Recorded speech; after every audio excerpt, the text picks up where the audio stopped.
ओम शांति। सुनते हैं आज का मुरली मंथन। आज प्यारे बाबा ने मुरली में विशेष कहा कि संगम की क्या परिभाषा है। बाबा ने कहा संगम है मिलन मनाने का युग, बाप और बच्चों के मिलने का युग, और सब दैवी कुल की आत्माएं, आप सब ब्राह्मण परिवार, उनके भी मिलने का युग, और संस्कार मिलन करने का युग। तो बाबा ने आज संगम की परिभाषा यही बताई। और बाबा ने कहा छोटा सा युग है और पूरे कल्प की, बाबा ने कहा कल्पांतर के मिले हुए बच्चों को फिर मिलने आए हैं। और बाबा ने कितना सुंदर बताया कि बच्चे भक्ति मार्ग में कहते थे ना, भगवान तेरे से एक एक गिन के वो लेंगे। तो अब बच्चे कितना छोटा संगम युग है, कितना पुकारा था, तो गिन गिन के हिसाब लेना है बाबा से। तो कितना सुंदर, अर्थात इस वक्त इतना मिलन मनाए जो हमारा पूरा कल्प का कोटा पूरा हो जाए, खासकर आधा कल्प का कोटा तो पूरा हो। फिर प्यारे बाबा ने खास कहा कि देखो बच्चे, संगम युग है स्मृतियों का युग। जितनी स्मृति अच्छी और स्मृति स्वरूप बनेंगे उतना ही तुम्हारी स्थिति और समर्थी आएगी। तो बाबा ने कहा जरा स्मृतियों की लिस्ट तो निकालो, कितनी स्मृतियों की लिस्ट है। देखो उन स्मृतियों का ही यादगार है जो भगत लोग आज तक स्मरण करते हैं और स्मरण करते करते लवलीन हो जाते हैं। ये किस चीज़ का यादगार है? हाँ, बाबा ने कहा तुम बच्चों का ही यादगार है। तुम्हारे पूज्य स्वरूप देवी देवताओं के, उन इष्ट देव पूज्य स्वरूप को देख के उनका कीर्तन करते करते, उनका स्मरण करते करते लवलीन हो जाते हैं। आप सबने देखा होगा कृष्ण के भगत, चाहे राम के भगत, चाहे राधे के भगत, राधे राधे राधे राधे, काम बना दे, राधे राधे राधे, ऐसे मग्न हो जाते हैं, लवलीन हो जाते हैं। कृष्ण वाले तो कृष्ण में मस्त हो जाते हैं कि वो मैं तो सांवरे की और सांवरा मेरा, कितना मग्न हो जा, नाचने लग जाते हैं। बड़ी बड़ी कृष्ण कथाओं में जाओ, झूमते हैं सारे, इतने मस्त हो जाते हैं। आज बाबा ने इसका रहस्य खोला कि जिन इष्ट देवों की स्मरण करते हुए लवलीन हो जाते हैं, इसका क्या रहस्य है? इसका रहस्य है कि वो खुद इष्ट देव वाली आत्माएं संगम पर बाबा के प्यार में इस तरह लवलीन हुई हैं, मस्त हो गई हैं, झूम उठी हैं, हर वक्त उसकी मस्ती में मस्त रही हैं। उसी का यादगार बच्चे आज तक चला आ रहा है। फिर बाबा ने विभिन्न स्मृतियां याद दिलाई। अमृत वेले से रात्रि तक बच्चे उन स्मृतियों को याद तो करो। कैसे अमृत वेले बाबा, एक तुम लाडले बच्चे बने होते हो बाबा के, और किस तरीके बाबा तुम्हें प्यार करता है, कितना तुम शक्तिशाली अनुभव करते हो।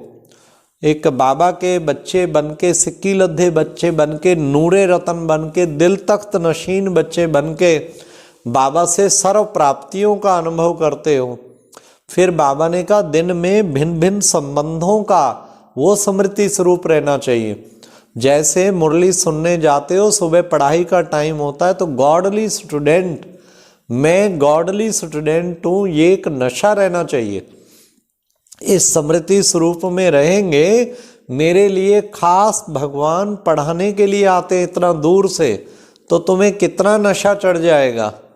लेकिन उतने महत्व से नंबरवार सब सुनते हैं बच्चे, कि उतने महत्व से बाबा के महावाक्य सुने कि खास मेरे लिए परम धाम से बाबा आए हैं मुझे सुनाने के लिए, इसी से लवलीन होंगे ना। बाबा ने विभिन्न स्मृतियां याद दिलाई। कभी तो बाबा ने कहा दोस्त समझ के उसे अपना दोस्त समझो, वो मेरा दोस्त है, खुदा दोस्त है। हर वक्त walking together, eating together, meeting together, talking together, इकट्ठे मिलते हैं, बात करते हैं, सब कुछ करते हैं। तो हर चीज़ दोस्त से शेयर की जाती, जो नियर डियर होता ना उससे हर बात शेयर की जाती। तो हम वो बातें शेयर करें, इंस्पायर करें और साथ साथ केयर करें, अपनी भी केयर करें, औरों की भी केयर करें। तो बाबा ने कहा अमृत वेले से रात्रि तक तुम्हें भिन्न भिन्न स्मृति स्वरूप में टिकते जाओ। साथ साथ बाबा ने कहा कभी उसे साजन संबंध से याद करो कि कितना वो प्यारा साजन जीवन साथी के रूप में, जो कभी अलग होते नहीं, हम सदा कंबाइंड रहते हैं, दुनिया की कोई ताकत नहीं जो हमें अलग कर सके, वो और हम सदैव इकट्ठे हैं। इतना तक बाबा ने कहा रात को बच्चे सोते हो तो भी योग निद्रा का आज अर्थ बताया बाबा ने। अगर आत्म अभिमानी होकर सोते हो तो वो भी योग निद्रा में काउंट होता। सोते हुए भी अशरीरी कहीं होते हैं, सोते हुए भी नींद में वो बाबा से मिलन मनाते हैं, इसी को योग निद्रा कहते। तो इस तरीके बाबा ने कहा ये सब बच्चों को पुरुषार्थ करना चाहिए। इसलिए ये भिन्न भिन्न स्मृति स्वरूप बाबा ने कहा एक भी संबंध का अगर अनुभव नहीं करेंगे, जैसे वारिस भी बनाए। देखो बच्चे, किसी का बच्चा बहुत बड़ा कुछ बन जाए उसे कितनी खुशी रहती है, उनका तो जीवन भाग्य खुल जाता है। तो तुम्हारा बच्चा वारिस जो है वो स्वयं भगवान बन गया, इससे ज़्यादा और क्या भाग्य हो। तो कितना नशा रहना चाहिए। बाबा ने कहा एक भी संबंध अगर नहीं अनुभव करेंगे तो ये समझ लें वो ही संबंध आपको देहधारी के रूप में खींच करेगा। इसलिए हर संबंध, बाबा को अपना साजन भी बनाओ तो बाबा को अपना पिता भी बनाओ तो बच्चा भी बनाओ। बाबा ने कहा ऐसा भी कोई देखा है जो बाप भी है और साथ बच्चा भी है। बाबा ऑफर दे रहा है, गोल्डन ऑफर। तो गोल्डन ऑफर कौन सी है कि सर्व संबंध में मैं तुम्हें साथ देने के लिए तैयार हूँ। देने वाला दे रहा है तो क्यों नहीं लेते, लेना चाहिए ना। फिर बाबा ने कहा लास्ट पेपर माला के मणके का, तो वो उसी के आधार पे नंबर 1 माला के मणके बनेंगे। लास्ट पेपर कौन सा है? नष्टो मोहा स्मृति लब्धा। वो लास्ट पेपर बच्चों को ध्यान में रखना है। तो जितना बच्चे ध्यान में रखेंगे लास्ट पेपर का, जब तक देह और देह के संबंधियों से मोह नष्ट नहीं हुए तो स्मृति स्वरूप नहीं बनेंगे। जो भिन्न भिन्न स्मृतियां बाबा ने बताई हैं। बाबा ने कहा जगदम्बा का स्लोगन याद है? जगदम्बा क्या कहती थी? जगदम्बा कहती थी हुक्मी हुक्म चलाए राह। तो बच्चों को भी बाबा की हर हुक्म पे चलना है। करावन हार करा रहा है, ये नहीं कि मैं कर रहा हूँ, नहीं, करावन हार करा रहा है, मैं तो केवल निमित्त हूँ। बाबा जो कराए, जहाँ कराए, जैसे कराए, जहाँ बिठाए, बाबा हम तो आपके आगे सरेंडर हैं।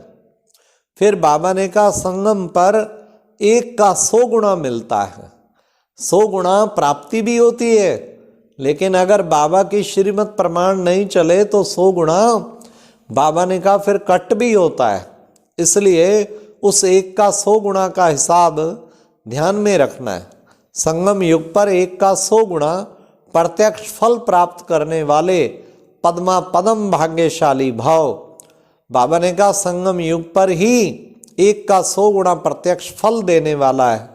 सिर्फ एक बार संकल्प किया मैं बाप का हूँ, मैं मास्टर सर्वशक्तिवान हूँ, तो माया जीत बनने का, विजयी बनने का, नशे का अनुभव होता है। हाँ, तो ये बाबा ने खास बताया श्रेष्ठ संकल्प करना, यही है बीज और उसका बड़ा फल है जो स्वयं परमात्मा बाप भी साकार मनुष्य रूप में मिलने आता। इस फल में सब फल आ जाते हैं। और फिर लास्ट बाबा ने स्लोगन बताया कि बच्चे सच्चे ब्राह्मण वे हैं जिनकी सूरत और सीरत से प्योरिटी की, पर्सनैलिटी व रॉयल्टी का अनुभव हो। सच्चे ब्राह्मण वे हैं जिनकी सूरत और सीरत से प्योरिटी और पर्सनैलिटी का, रॉयल्टी का अनुभव हो। अच्छा, ओम शांति। ये था आज का मुरली मंथन।